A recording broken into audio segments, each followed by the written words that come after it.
grabando y tenemos un en vivo súper chévere porque normalmente digamos que he invitado a psicólogos, cirujanos plásticos, dermatólogos, pero hoy vamos a tener a un cirujano de mama, un mastólogo que se llama Sebastián Quintero.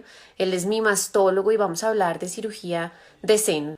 Él es médico de cirujano general, hizo mastología y es oncólogo también. Ok, y gracias por haber aceptado mi invitación. Estamos muy ansiosos de que nos cuentes acerca de la cirugía de mama. Ya les estaba contando que tú eres experto en cirugía mamaria, eres mastólogo, oncólogo, además de eso eres cirujano general y te conozco hace muchos, muchos años. Contémosles a todos cómo nos conocimos. Estudiamos en La Sabana. Tú estudiaste Sí, medicina, tu pregrado en La Sabana y yo también. De ahí nos conocimos y fui viendo como tu trayectoria y ahora pues el gran cirujano que eres. Me siento muy sí, nos tocó orgullosa de ti, Sebas. tan divina. Nos tocó ir creciendo. Tú eres más compañera eras más contemporánea con mi hermana, que también es médica en La Sabana, pero ahí Sí, fuimos creciendo y siguiendo las carreras de cada uno. Y pues sí, también tengo que felicitarte por la trayectoria que tienes actualmente. Has muchas creado gracias, Sebas. un nombre muy importante y reconocido y eres una gran cirujana. Ay, muchas gracias, Sebas. Háblanos un poquito de ti. Cuéntales a todos los seguidores qué has hecho, en qué te has especializado, qué haces actualmente, qué fundación tienes, para que todos más o menos mis seguidores te conozcan. Bueno, como lo mencionabas, pues yo soy médico de La Sabana. Yo me Ujú. gradué en el 2002 de médico. Posteriormente hice mi rural en el antiguo Teletón. En esa época todavía se llamaba Teletón, todavía no se llamaba Clínica Sí, Universitaria de La ajá. Sabana. Yo fui el primer rural que hubo allá y Ujú. luego de eso, pues entré inmediatamente a hacer mi especialización en cirugía general. La hice en el Hospital San Ignacio con el programa de la Universidad Javeriana. Y posterior a ello, apenas estaba terminando, me fui en ese momento, por alguna razón, el único programa que existía en ese momento para cirujanos para hacer cirugía de mama era el de cancerológico y el programa, se cerró el programa. Yo quedé un poquito en el Ujú. aire y inicialmente me fui eh, para Italia. Estuve un tiempo en el Instituto Europeo de Oncología con uno de los Ujú. padres de la mastología, que es el doctor, o era el doctor Humberto Veronesi. Eh, Ujú. y estuve un tiempo largo, pues unos meses allá. Y también durante ese tiempo hice una maestría con la Universidad de Barcelona de patología mamaria, pero pues la tierra jala y preferí devolverme y en ese momento ya pues, se había abierto el programa para cirujanos ya con la Fundación Universitaria de Ciencias de la Salud en el Instituto Nacional de Cancerología y Ajá. estuve 2 años en el instituto haciendo toda mi formación en toda la parte del manejo oncológico de la mama y al graduarme eh, pues empezó toda mi carrera ya profesional, pero también empezó toda mi parte social, como lo mencionaste ahorita, y estuve al frente, gracias al doctor José Joaquín Caicedo, que es uno de mis colegas y también uno de mis mentores. Eh, Él me ofreció eh, estar en la junta directiva de la asociación AMESE, que es Asociación para Mujeres Enfermas del Seno, y estuve Ujú. 3 años en la presidencia de ellos. Por otras cosas, pues terminé haciendo a un lado, cosa que nunca hice porque todavía a veces lo llevo en el corazón, pero me fui por otro lado, tenía toda una visión diferente en ese momento y empecé a a crear un centro, un centro que después terminó convirtiéndose en una IPS que se llama Integrative, Ujú. donde hoy en día hemos ido creciendo y es una IPS donde hacemos toda la parte de diagnóstico mamario, mamografía, ecografía, y tenemos todo el manejo complementario para el paciente oncológico. Entonces tenemos asesoría genética en cáncer, tenemos rehabilitación física para el paciente después de las cirugías de Ujú, cáncer, manejo del linfedema, la inflamación que tienen en los brazos o piernas después de las cirugías de seno, ajá, psicología oncológica, nutrición oncológica. Entonces, pues qué interesante. hemos creado un ambiente Un en un equipo solo completo. escenario, un equipo multidisciplinario para el manejo de los pacientes con cáncer para que no tengan que estar por otro lado. Y en ese transcurso empecé a hacer una de las cosas que me apasiona a mí es la educación y Ajá, una campaña que en su momento tuvo mucho éxito, eso ya fue hace 4 o 5 años, que se llamó Más que tocarse una teta, y fue ujú. una campaña que tuvo mucho éxito y mucho renombre, eh, y a raíz de ella pues, hubo muchos diagnósticos de cáncer y la gente tomó una serie de conciencia. Y contrario a lo que pasa con muchas personas que arman una fundación para terminar así, para buscar qué programas, a mí un programa educativo terminó forzándome a crear una fundación para poder continuar y continuar con ese legado que hemos venido haciendo. Ya, pues, ya llevamos 4 años con la fundación, ¿Cómo se llama la que fundación, sería Sebas? Fundación Salud Querida. En Ujú, Instagram la pueden encontrar como @fundación SQ, todo ujú. pegado. Y es una fundación que tiene 3 pilares, que es educar, prevenir y apoyar todo lo relacionado con el cáncer. Obviamente todo el mundo piensa que es únicamente para cáncer de mama por el área mía, pero no, Claro. está abierto también a otras patologías y hemos hecho algunas campañas educativas de cáncer de cervix, cáncer de ovario, cáncer de Ujú, pulmón, cáncer de piel y melanoma.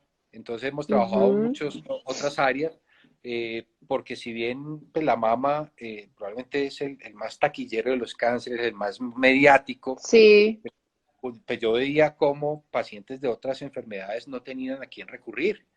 Y entonces yo veía, por ejemplo, un paciente con un sarcoma, que de hecho es un tumor bien raro, que no existe una fundación para pacientes con sarcoma, pues no sabían en qué puertas tocar. Y por eso decía que Salud Querida pues no tuviera un fin único, sino que lo pudiéramos abrir a todos los cánceres.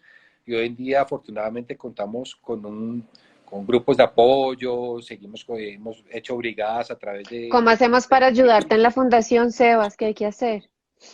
no, con la fundación recibimos todo el apoyo que sea necesario a través, Ujú, pues, pueden primero pues seguir nuestras redes sociales para poder hacer ese fin de educación, que les llegue ajá, todos nuestros mensajes y todo lo que las infografías que publicamos, nuestras conferencias, nuestros videos, pero obviamente como fundación también pues también necesitamos el apoyo en tanto en especie como económico para poder seguir claro. llevando y realizando más detecciones de cáncer en poblaciones que sean vulnerables y que lo requieran.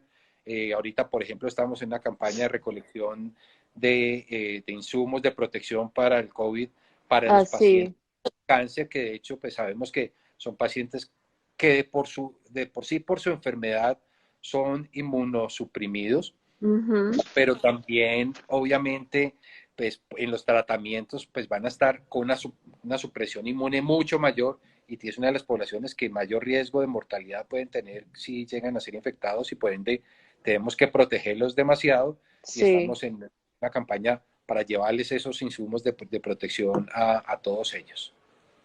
Ay, no, te felicito, Sebas. Qué buena obra, qué buen objetivo de la fundación. De verdad te felicito. Y cuéntame, ¿y actualmente a qué te dedicas? ¿En qué clínica estás trabajando? ¿Qué tipo de cirugía haces? Bueno, pues Antes de empezar a hablar un poco de ya la cirugía de mama, como para que todos te empiecen a conocer bien. pues yo tengo mi consulta particular, yo estoy como Ujú, adscrito a la mayoría de las entidades prepagadas eh, hoy en día, eh, y desarrollo mi práctica profesional, pues la parte quirúrgica en 2 clínicas, en la clínica Reina Sofía con el grupo de Corsanitas ujú.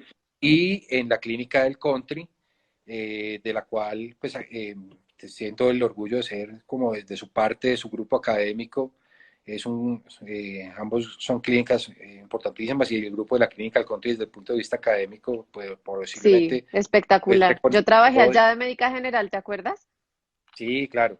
Y desde el Ujú. punto de vista pues, de mastología y de seno, es probablemente uno de los grupos más juiciosos, más académicos y donde pues, somos orgullosos de pertenecer a ese grupo por la calidad de manejo que tenemos en los pacientes oncológicos. Eh, y a eso me dedico y pues obviamente pues también pues toda la labor social que realizamos por fuera. Esos son como Ajá. el objetivo que tenemos.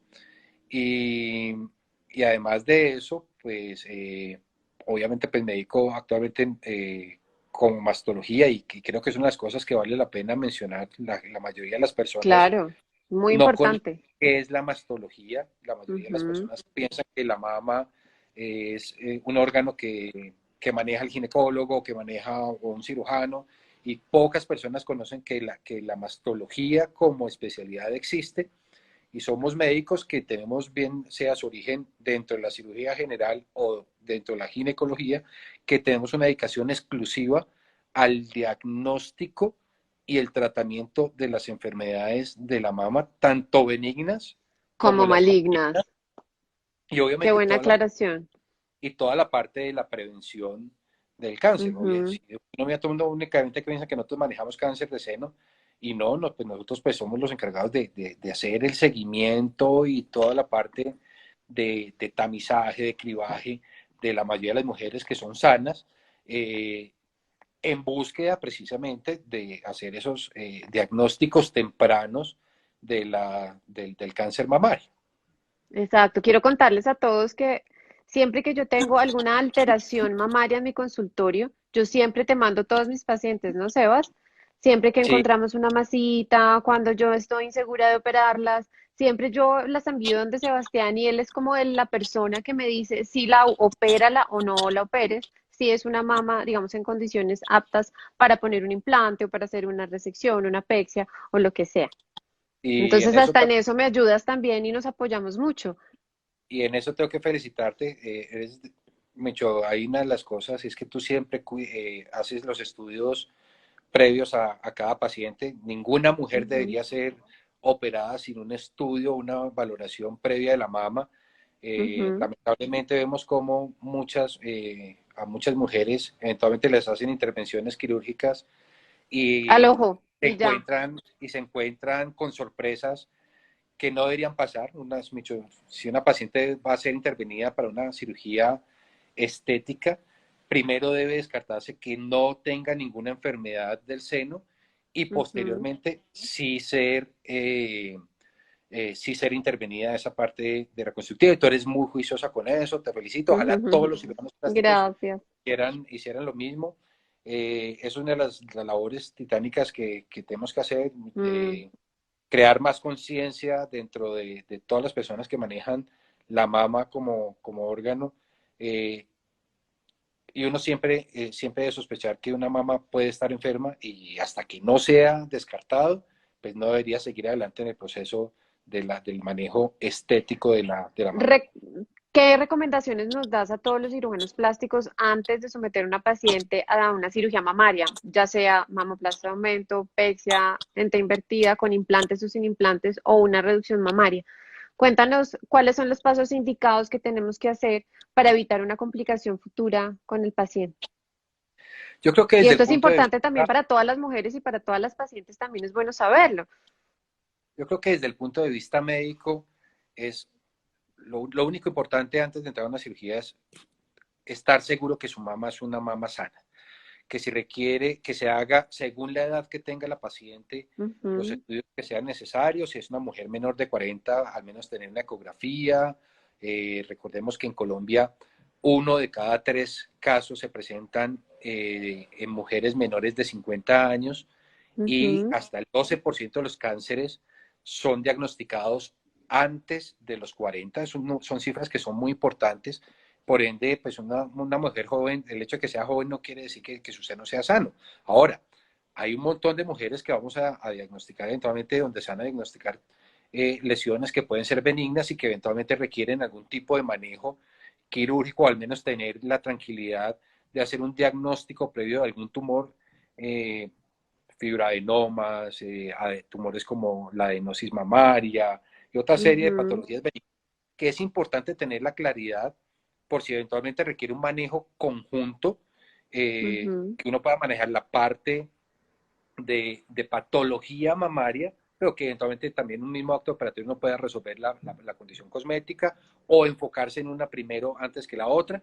Y en las mujeres mayores de 40, pues, ojalá todas las mujeres tuvieran su estudio mamográfico y ecográfico previo a una cirugía.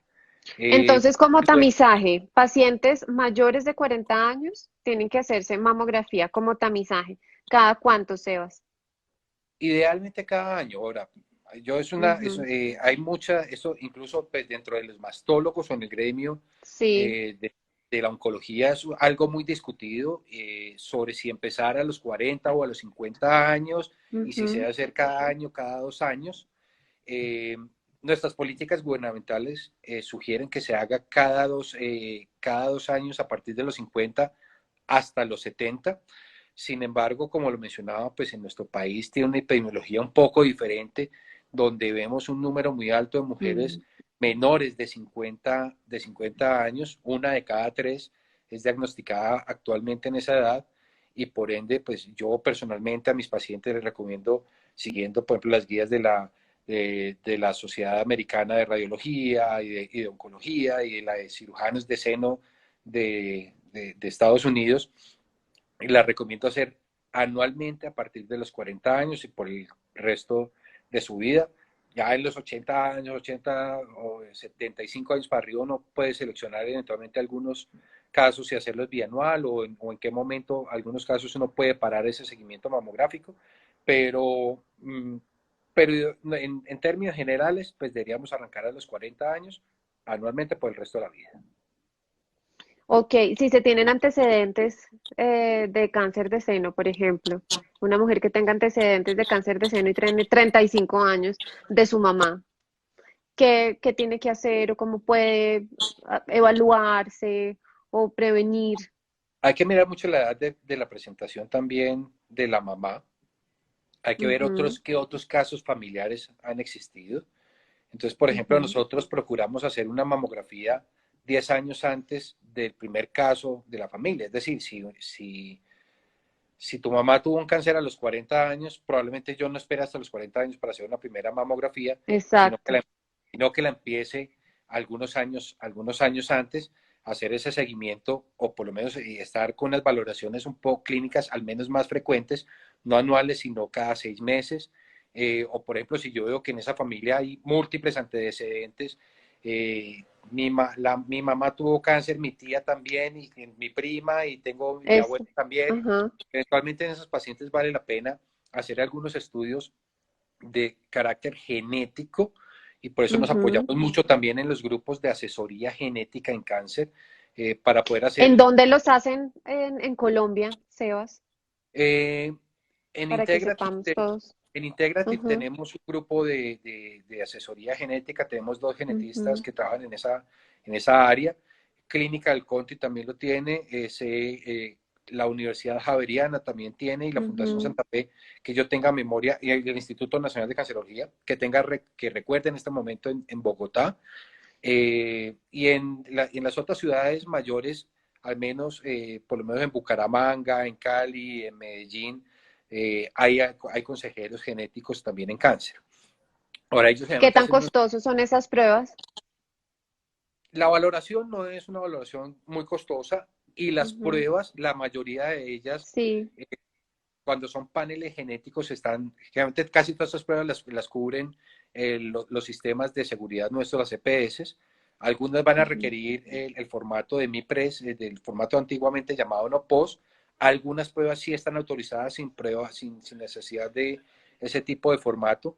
Pero si uno ve que, si uno como médico o como médico general, o ginecólogo, algo, ve que eventualmente en ese grupo de pacientes, o si ustedes como pacientes ven que en su familia hay muchos casos, pues pueden solicitar una valoración por consejería genética, y ellos hacen una valoración de toda la familia, miran qué tipos de cáncer son, a qué edades lo han presentado, y con ello definen, hacen unas evaluaciones numéricas y nos ponen el riesgo de esa Ujú. paciente en una forma numérica. Entonces nos pueden decir, el riesgo que usted haga un cáncer de seno es del 35%. Señor, tome estas recomendaciones, y entre las recomendaciones están una, eh, hacer un seguimiento muy estrecho. No todas las pacientes requieren una prueba genética. Otras, Ujú. uno puede aconsejar algo que se llama la quimioprevención, que es el uso de algunos medicamentos Ajá. de los que usamos en cáncer para disminuir el riesgo de generar un cáncer a futuro. O en Ujú. últimas, eventualmente la otra conducta que se puede tomar es sugerir estudios, ya procedimientos quirúrgicos de reducción de riesgo, como las mastectomías A profilácticas. eso iba, estaba pensando eso. ¿Qué opinas de esas mastectomías profilácticas en pacientes de menores de 40 años con marcadores positivos? Hay que ¿Tú hacerlo la según, recomiendas? hay que hacerlo según las recomendaciones. Primero, hay que asegurarse que Ujú. tenga una mutación genética con los estudios que se hacen. Ujú. Generalmente los estudios, como te digo, son de forma particular, hay de múltiples precios y eso depende del estudio donde se realice. Pueden ir desde 1 millón de pesos, pero pueden ir hasta 3.000, $4.000, según la calidad del laboratorio. Y una vez Ujú. asegurándose que esa persona tenga una mutación genética, pues ahí sí podemos sugerir ciertos procedimientos. Depende mucho Perfecto. también del deseo propio de la paciente. Hay pacientes que dicen, oiga, yo quiero ser sometida a una mastectomía, y otras que claramente nos dicen, yo no lo pienso por nada del mundo, y ahí tenemos que ir tomando los 3 caminos que te dije: observación, quimioprevención o cirugía. Juegan muchos factores también, la edad de la paciente. Hay que tener en cuenta que entre más años pasen, pues mayor es el riesgo, Ujú. y sabemos que desde los 40 años se dispara dramáticamente el riesgo de tener un cáncer, y probablemente uno puede jugar un poco más de libertad en mujeres menores de esa edad, pero nosotros vemos como muchos de esos cánceres que se presentan a los 32, 33, 34, detrás de eso tienen alguna mutación genética. Entonces, pues yo soy un poco más partidario de que si una mujer ya ha terminado su lactancia, tiene una paridad satisfecha, si ya dice, Ujú. ya tengo mis hijos, pues tratar de hacerlo lo más pronto en esos casos. Entonces, generalmente uno, probablemente las pacientes menores de 30 años, esas que están en la década de los 20, entonces uno puede ser un Ajá. poco más laxo e irla siguiendo de a poquitos. Pues ya en ese grupo de edad, entre los 20 y los 30, yo ya voy insistiéndoles un poco más sobre la necesidad de hacerlo, para no esperar o tener una sorpresa de un cáncer a una edad muy temprana, y no esperar ya la curva ascendente que se presenta a los 40 años. Claro, Sebas, hay pacientes que ya sabiendo que tienen un riesgo por todos los exámenes y por los antecedentes genéticos, que llegan a mi consulta o a la consulta de cirujanos plásticos pidiendo implantes mamarios para un aumento mamario. ¿Qué les aconsejas? Yo en esas pacientes, ¿Y qué tenemos que hacer los cirujanos plásticos? Yo que te llamo a ti, te pregunto siempre, te las envío, pero hay otros cirujanos plásticos que también me imagino que están acá. Cuéntanos qué hay que hacer, qué nos aconsejas. Yo en esos casos particulares sí les sugiero que no se haga ningún tipo de procedimiento hasta no tener clara su historia, o su perfil genético en esos casos. Si yo veo una historia familiar muy fuerte, o presencia de algunas biopsias que han tenido células, algún tipo de célula normal, yo sí sugiero una valoración previa por el consejero genético o por un mastólogo que haga la solicitud o no de esos estudios. Y yo no les recomiendo a esos pacientes operarse hasta que no esté aclarado eso. ¿Por qué? Porque he tenido algunos pacientes que también dicen, me llegan al consultorio y dicen, doctor, mire, yo hace 6 meses me hice una mamoplastia de aumento, y ahora me hice este estudio y salió esta imagen que es sospechosa de cáncer.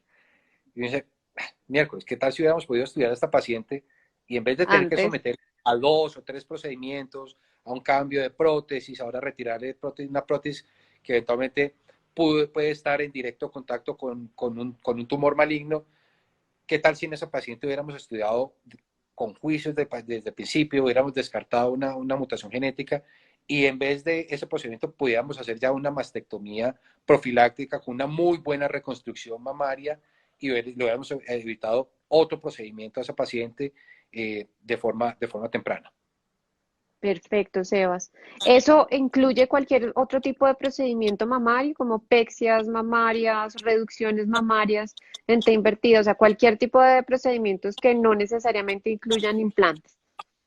Yo preferiría, sí, mucho. Si uno ve la sospecha, uno debería estudiar a esos pacientes genéticamente, o por lo menos que le digan a uno, mire, este paciente tiene un riesgo, pero no tan alto. Eventualmente, si uno sabe que el paciente es de muy alto riesgo, yo esperaría cualquier procedimiento. Sabemos que hay Ujú. pacientes que tienen algunos antecedentes familiares, pero que no las ponen en un riesgo tan alto, siquiera para tener que pensar en pedir una prueba genética. Es decir, digo, no, mire, mi abuela tuvo cáncer de seno.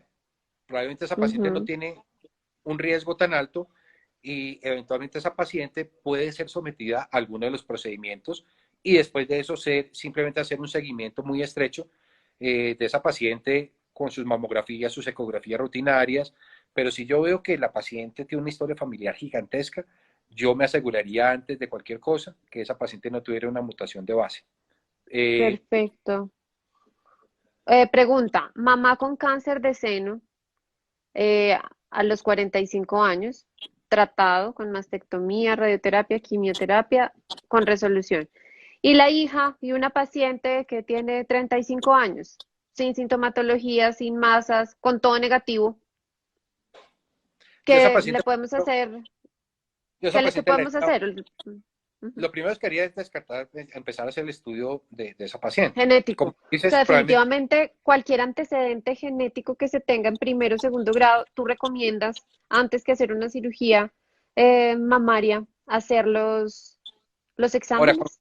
como te digo, no toda paciente requiere una prueba genética, pero sí por lo Ujú. menos una evaluación por un consejero genético que les ayude a tomar ustedes esa decisión si esa paciente puede ser llevada a una cirugía porque de pronto el riesgo no es tan alto y lo único que necesita es un seguimiento cercano o que el consejero genético les diga, oiga, paren un segundo, esta paciente tiene un riesgo muy alto, descarten cualquier cosa primero antes de ser llevada a una cirugía.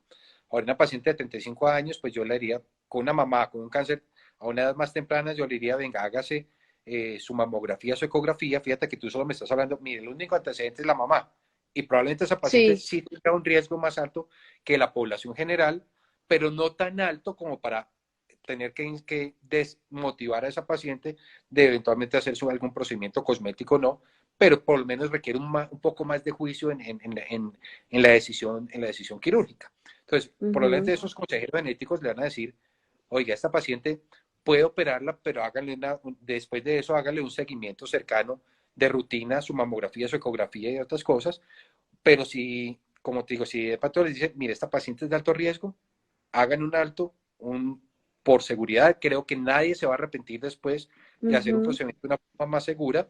Creo que cualquier paciente les va a agradecer a ustedes como cirujanos plásticos que se Total. tome tiempo y decir, oiga, esta paciente la puedo llevar con toda la tranquilidad del caso a una sala de cirugía porque su riesgo de realizar una cirugía o de encontrarme alguna sorpresa va a ser muy bajo. Buenísimo, claro que sí. Sebas, otro tema que quería abordar contigo sobre el linfoma de células grandes asociados a implantes texturizados. ¿Tú Ujú. has abordado algún caso similar acá en Colombia? ¿Te ha llegado algún Y caso positivo? casos tenemos. Ujú, Afortunadamente no son muchos los casos que hemos tenido en Colombia, o por lo menos de los que tengamos conocimiento. Hay que ujú. recordar que el linfoma anaplásico de células grandes es una entidad reciente, o por lo menos Nueva, sí, que no creo que sea nueva, sino que probablemente antes no se conocía no se y conocía, sí, exacto. se desestimaba y muchos pacientes pudieron tenerlo y nunca lo supimos. Pero por lo menos desde que se instauró más de cerca el seguimiento de este tipo de entidad, pues nos han diagnosticado muchos en Colombia, lo cual es bueno. Pero voy a volver un poquito porque probablemente muchas personas no saben qué es lo del linfoma anaplásico y Sí, vale la sí, pena sí. aclarar. Ok. Y vale la pena aclarar dos conceptos. Uno es si las prótesis tienen aumento de riesgo que esa paciente pueda hacer un cáncer de mama. Ujú. Y la respuesta es no. hasta la fecha no hay ningún caso relacionado con aumento de riesgo de cáncer mamario. Sin embargo, el cáncer mamario es una enfermedad, pero pero sí está demostrado que existe una relación con otro tipo de cáncer, que es un cáncer demasiado raro, que se llama linfoma anaplásico de células Ujú. grandes, que es diferente a tener cáncer de mama. Son dos patologías diferentes, se manejan Totalmente diferentes diferentes. y, Ujú. y de verdad es una enfermedad muy rara. Se calcula más o menos que puede existir un caso por cada 3.300 mujeres, que si eso lo ponemos en términos de porcentaje, es 0.0003%. Demasiado poquito. Es muy bajo y por lo tanto pues Ujú. no debe desincentivar a las pacientes de que se hagan un procedimiento cosmético, por lo raro que es, ni a las Ujú. pacientes que ya tienen prótesis a que tengan que retirárselas. Sabemos que es una incidencia muy rara, pero la paciente sí debe conocer que es una posibilidad, que es un riesgo y que por mínimo que sea, pues la paciente previo a una mamoplastia o a una pexia con prótesis debe conocer que eso puede ocurrir. Ahora, la Que, presentación ujú, clínica de esto es muy característica. Generalmente ujú. hay un aumento súbito y generalmente son de forma tardía. La cirugía es raro que se presente de forma temprana, sino de forma tardía. Y se genera un acúmulo de líquido que se llama seroma en un volumen muy importante y de forma muy rápida. En esas pacientes tenemos que sospechar. Ahora, no toda mujer que tenga líquido alrededor de la prótesis significa que tiene o que puede tener un linfoma, porque de hecho casi Ujú. todas las mujeres, cuando uno les hace una ecografía, tienen Exacto, esta cantidad un de líquido poquito. y no a Ajá. todos tenemos que sospecharle un linfoma anaplásico de células grandes. Lo sospechamos Ujú. cuando se presenta ese caso, un seroma tardío y en un volumen muy importante que generalmente es unilateral. En esas pacientes sí debemos estudiarlo, sospecharlo, pero como digo, afortunadamente es una patología cuya presentación es extremadamente rara. Eso nos da a nosotros la tranquilidad de poder hacer un seguimiento de esos pacientes. Lo otro, perdón, que se ha visto es que Tranquilo.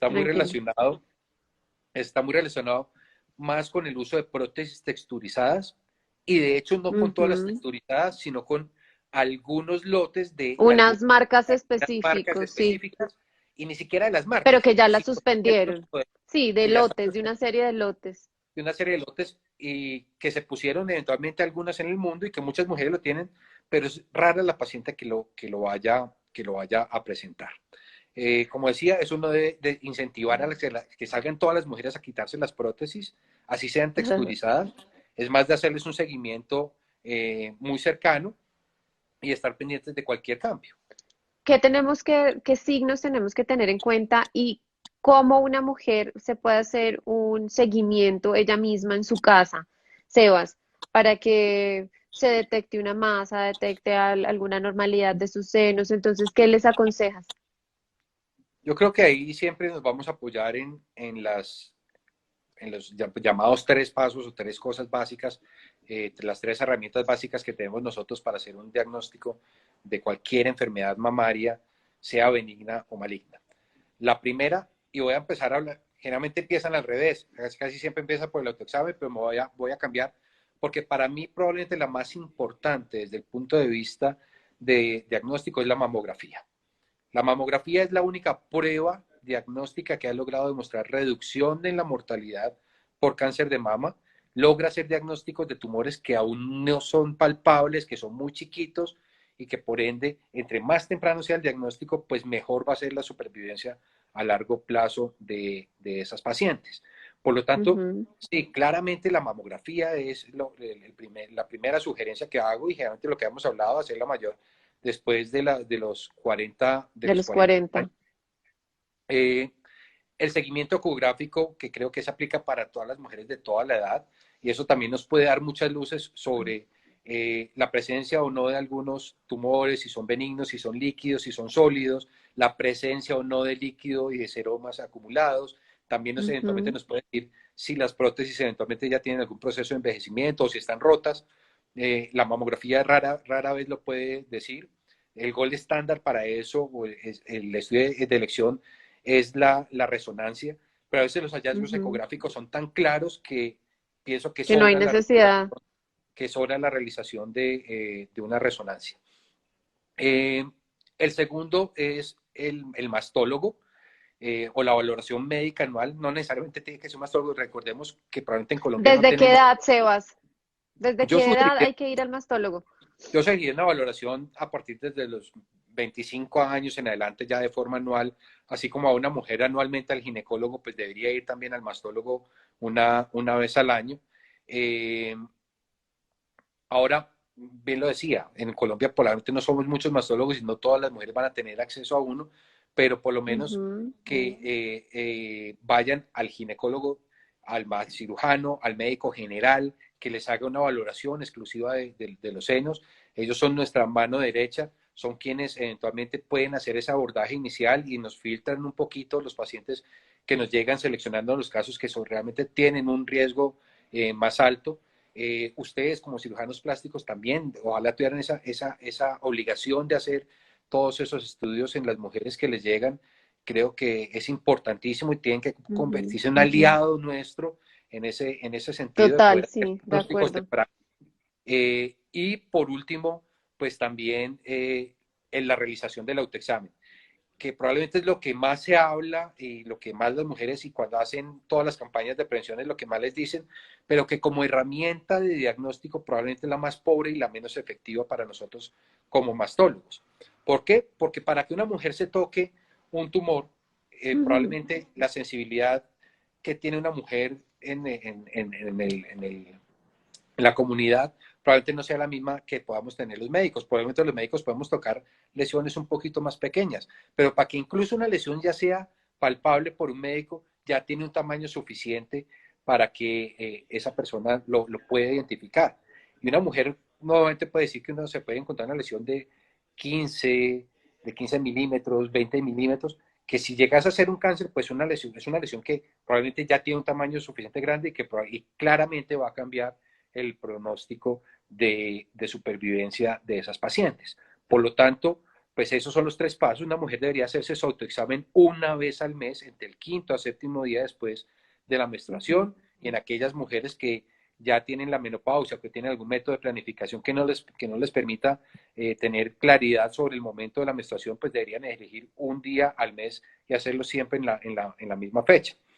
Ujú. Hacerlo siempre en las dos posiciones, tanto acostada como de pie. Una sola posición no es suficiente, se debe hacer en las dos posiciones y, y no hacerlo tan frecuente. Hay mujeres que por el contrario se van a hacerlo muy frecuente y que se lo hacen todos los días y tampoco tiene una utilidad importante porque se van acostumbrando a pequeños cambios y cuando a veces ya se dan cuenta que tiene algo, ya lo tiene de este tamaño porque como era lo mismo de ayer y era lo mismo de ayer y lo mismo de ayer, pues no pasó un Claro, tiempo, ese intervalo de tiempo permite tener o identificar esas diferencias pequeñas que puede notar.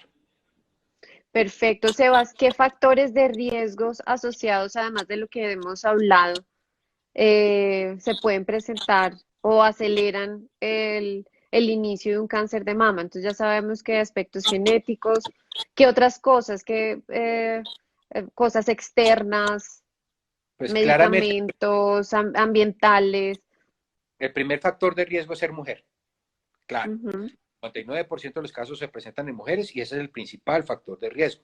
ujú. Recordemos que ese 1% se presenta en hombres, por lo cual no estamos exentos de que también como hombres aprendamos a hacer medidas de prevención, de autoexamen nosotros como hombres y ante cualquier hallazgo también consultar. Tenemos algunos factores que ya lo hemos mencionado, como el genético, que es diferente del antecedente familiar. Son, Ujú. tienen riesgos diferentes. Hay algunos factores que podemos modificar, otros no. Tabaquismo, alcoholismo. Hay estudios Ujú. que dicen que incluso el consumo de una sola copa de alcohol puede aumentar el riesgo de cáncer a futuro. Eh, Ujú. Algunos medicamentos asociados, principalmente algunas terapias de reemplazo hormonal cuando las mujeres ya llegan a su menopausia, que principalmente aquellas que combinan estrógeno y progestágeno en una misma dosis. Por ejemplo, lo que se sabe es que la terapia de reemplazo hormonal que solo con estrógenos no aumenta mayor ese riesgo, pero sí cuando está combinado y obviamente entre mayor sea el tiempo de uso, pues aumentan esos riesgos por lo tanto, pues recomendamos que esa terapia de reemplazo hormonal sea usada solamente por el tiempo necesario para que esa paciente controle sus síntomas asociados a la menopausia, a los calores, algunas resequedades, eh, pero que no se queden años de años consumiéndolas. Todavía yo sigo viendo como pacientes me llegan con terapia de reemplazo hormonal luego de Sí, 10, 15 años sí. cuando probablemente ya Mm, no la requieren. Eh, Pacientes que eventualmente tuvieron una menopausia de forma tardía, por encima de los 53 años, o que tuvieron su primera menstruación a una edad muy temprana, por debajo de los 12 años, pues son pacientes que ujú, también hay que empezar a hacer seguimiento de eso. Pacientes que eventualmente tuvieron radioterapia por alguna otra razón sobre el seno, pues eso también les aumenta el riesgo a futuro de tener algunos cánceres, especialmente aquellas mujeres que fueron tratadas para linfomas en el tórax, que son unas dosis altas y las ponen en riesgo de tener no solo cáncer de mama, sino otros tumores asociados a la radiación.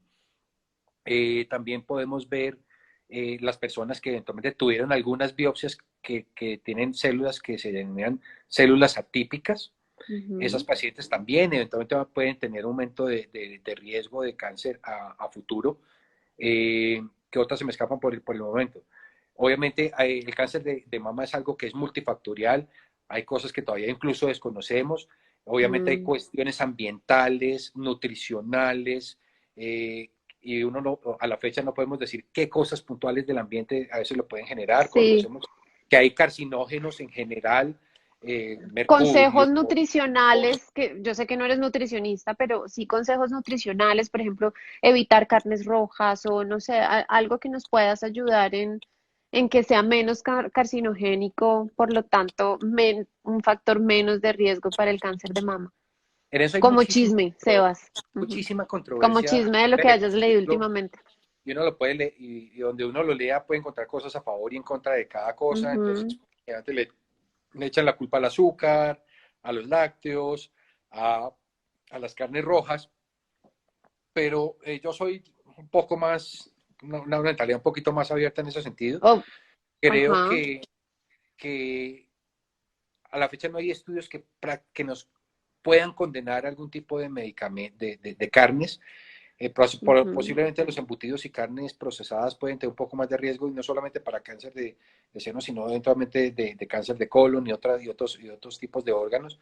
Pero probablemente la carne roja como tal no, se ha visto que no tiene un riesgo tan alto. De hecho, hace un año salió en una revista muy importante un tipo de estudio que se llama metaanálisis, que reúne muchos estudios Ujú. que Todos tiene los artículos que tiene una importantes. validez científica más rotunda, Pesada. donde que, las carnes de rojas no tienen relación con la posibilidad de tener cáncer, pero yo, sin embargo, recomiendo que la dieta sea una dieta más de estilo mediterránea, una dieta más Ujú. rica en pescados, en pescados que sean ricos en omega 3, omega 6, salmón, atún, eh, disminuir el consumo de carnes rojas sin condenarlas, disminuir el consumo de algunos lácteos sin condenarlos, eh, también más verduras, más frutas. Y eso es una recomendación que uno da no solamente por riesgo de cáncer de mama, sino por riesgo en general En general, de cualquier tipo de de cualquier cáncer, ¿no? enfermedad, enfermedades De cualquier coronarias, enfermedad, sí. colon, otras enfermedades, diabetes. Porque lo que sí está claro, y eso sí es clarísimo, es que entre mayor sea el índice de masa corporal, mayor el riesgo de tener cáncer de mama.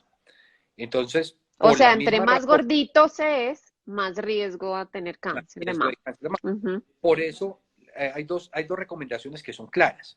ujú, Disminuir una dieta sana para que esa paciente también empiece a disminuir de peso, y por eso también a veces dicen que el azúcar, y no es cierto que el azúcar alimenta el cáncer. De hecho, pues es que los azúcares alimentan todas las células del ujú. cuerpo, y son necesarios, no los podemos condenar.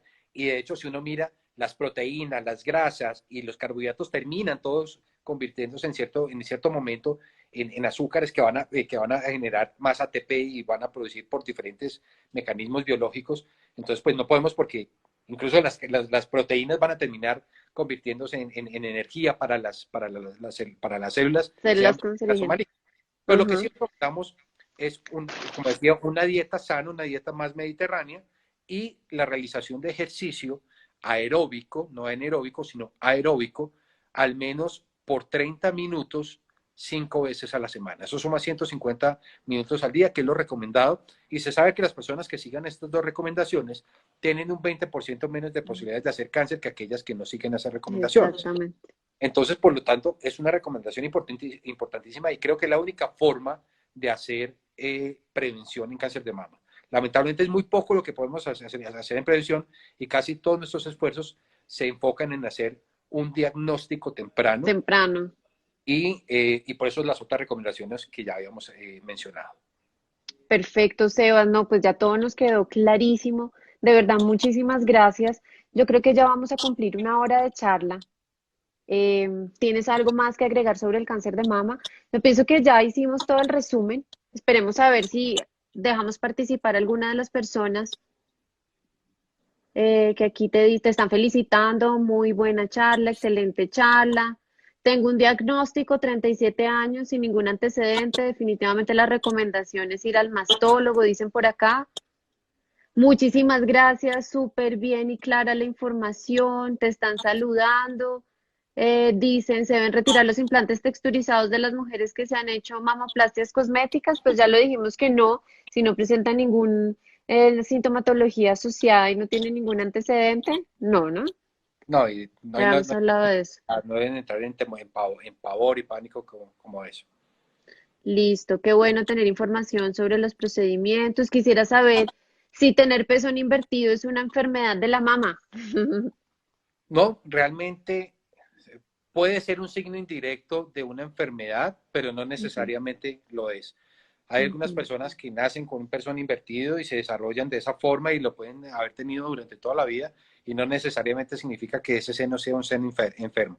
Hay algunos procesos inflamatorios que generan procesos de fibrosis y empieza con el tiempo a retraer el pezón y no necesariamente también implica que sea una mama que tiene que ser intervenida quirúrgicamente o que significa algo de enfermedad, pero Ujú. también sabemos que los cánceres eventualmente pueden generar ese tipo de retracción y por tanto, pues cuando una paciente lo identifica, pues debe tener una valoración para descartar que no sea algo por el estilo. Yo siempre les digo a mi paciente que afortunadamente no toda masa significa cáncer, que no toda secreción Ujú. es igual a cáncer o que no toda retracción es igual a cáncer.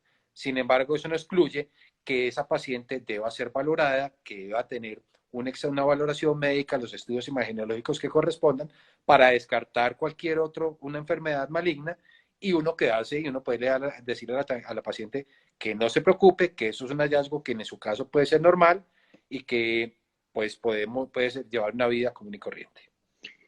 Signos específicos de sea de mama. Entonces, por ejemplo, que se encuentre una masa en el seno, que le salga sangre por el pezón. Cuéntanos un poquito de esos signos para que todas las mujeres estemos pendientes. Lamentablemente todos esos signos generalmente son manifestaciones tardías de la enfermedad y ojalá ninguna mujer fuera diagnosticada por cualquiera de esos signos. Sabemos, como lo hemos mencionado, para que una masa sea palpable ya puede tener Mm, 15 o 20 milímetros, que ya es algo tarde para esa paciente. Ojalá se detectara cuando fuera de milímetros. Toda secreción, generalmente cuando son transparentes, que son por un único pezón o que son espontáneas, que sale sola sin necesidad de hundir el pezón, pues debe generar una alerta. Es decir, lo que mencionaba ahorita, no toda secreción es igual a una secreción sospechosa. De hecho, ujú. la gran mayoría son por condiciones hormonales o por hallazgos o por engrosamiento de los conductos por los años. La presencia de retracciones en la piel o hundimientos que también debe generar, eso puede generar un poco de alarma. Cambios de la coloración, al que se pongan partes más rojas o algo por el estilo, pues también debe ser valorado por un especialista. Sebas, ¿qué cambia en pacientes que tenemos implantes mamarios en nuestro examen de seno y en nuestro tamizaje? ¿Cambia algo o es exactamente igual a como si no tuviéramos implantes? Cambia en el momento en que se los ponen, porque es que el seno y el cerebro interpretan que existe algo nuevo y se deben acostumbrar a a una nueva anatomía o algo diferente. Eso es lo único que cambia. Pero la Ujú. parte técnica no debería cambiar. Se lo deben hacer exactamente igual como una mujer que no tenga prótesis. Perfecto. La mamografía, ¿altera en algo tener implantes mamarios? Eso me lo preguntan muchísimo. No, de hecho las mamografías hoy en día son procedimientos muy seguros, de muy baja radiación, que pues, la dosis que le otorga al seno es mínima y por lo tanto el riesgo de tener un cáncer por el hecho de tener de las mamografías no es. Sin embargo, cuando tienen prótesis se hacen algunas proyecciones, unas tomas adicionales Ujú. de mamografías que dan un poco más de dosis a un estudio convencional. Sin embargo, la dosis sigue siendo muy baja. Lo único que cambia es eso. Generalmente las mujeres, normalmente a una mujer le hacen cuatro tomas por cada estudio mamográfico, dos en cada lado, y cuando se hacen con mamografía, pues ello implica la realización no de cuatro, sino de 8 tomas, pero como lo Ujú. mencionaba hoy en día con los estudios con mamografía digital, que son equipos más modernos, que se logran mejores imágenes con menores dosis de radiación, pues eso es importante. Ojalá todas las mujeres pudieran optar por realizarse los estudios donde haya equipos de última generación que van a tener una mejor capacidad de diagnóstico, menor capacidad de error y que da menos dosis al seno. Perfecto. Bueno, Sebas, ya se nos va a cumplir la hora y se nos va a caer el live. De verdad te agradezco muchísimo. Me están pidiendo muchas de las seguidoras que excelente charla, que la guardemos. Entonces la vamos a guardar, voy a grabarla y la guardamos para que vuelvan a oír al doctor Sebastián Quintero, que de verdad vale la pena. Muchísimas gracias, Laurita, mil gracias a ti. Sebas. A futuro podamos hacer nuevamente pues más, Claro que sí. más lives como de estos para Súper más, interesante. más personas y de la comunidad. Muchísimas gracias, Sebas. Te mando un beso muy, muy grande. Estamos hablando. Chao, mi Te Laurita. felicito por tus logros. Chao.